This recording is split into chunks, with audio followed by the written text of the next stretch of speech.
আবার একটি নতুন ব্লগ ভিডিও নিয়ে আসলাম। ঘুরতেও বের হয়েছি, সাথে খাওয়া দাওয়ার ব্যবস্থা হয়েছে ঘোরার পরে। দেখুন ভিডিওটি, যে ঘুরতে বের হয়েছি। গ্রামের প্রকৃতির দৃশ্য দেখতে আসলে মনটা ভরে যায়। দেখেন কত সবুজ, চারদিকের প্রকৃতির সৌন্দর্য।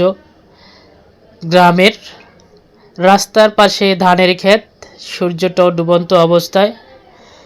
ধানের ক্ষেতগুলো সবুজ প্রকৃতি হয়ে গেছে, যদিও এখনও ধান আসে নাই, কিন্তু গাছগুলো, বীজ রোপণগুলো অনেক বড় হয়ে গেছে। রাস্তা দিয়ে হাঁটতেছিলাম, দেখছেন গ্রামের পরিবেশ। রাস্তার পাশে কিন্তু মহিলারা গোবর দিয়ে রেখেছে এখানে, এগুলো আবার লার্কি হিসেবে ব্যবহার করে।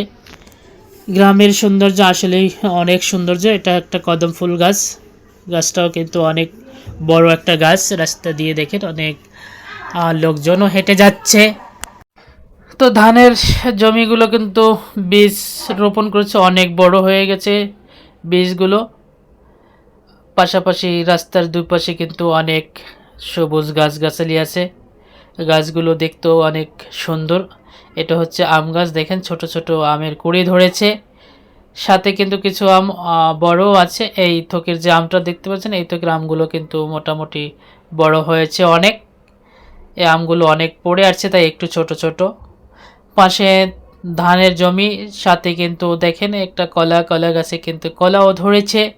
রাস্তার পাশেই গাছ, অনেক বড় এক ছাড়া কলা হয়েছে। অনেক সুন্দর গাছগুলো দেখতে প্রকৃতির। রাস্তার পাশ দিয়ে দেখেন ধানের জমি, সাথে কিন্তু লেক আকারে বয়ে গেছে। এতে গ্রামে এই লেকগুলো তো মাছও পাওয়া যায়। ছোট একটা পেঁপে গাছে দেখেন কত সুন্দর পেঁপে ধরেছে। এখানেও একটা কূপ আছে, আর এই কূপে মাছ, এই যে দেখতে পারতেছেন, এর ভিতরে কিন্তু অনেক মাছ আছে পানিতে। তো আমরা হাঁটতে হাঁটতে গ্রামের একেবারে অজয়পুরা গ্রামের ভিতরে ঢুকে গেছি। আপনারা দেখতে পারতেছেন রাস্তার দু সাইডে কত সবুজ প্রকৃতির গাছগুলো, অনেক সুন্দর আকার দেখা যাচ্ছে গাছগুলোকে। সাথে কিন্তু ধানের জমিও দেখতে পারতেছেন, যদি এখন ধান দেখা যাচ্ছে না, কিন্তু বীজগুলো কিন্তু অনেক বড় হয়েছে। রাস্তার দুপাশে সারি সারি গাছ, গাছগুলো দেখতেও কিন্তু অনেক সুন্দর।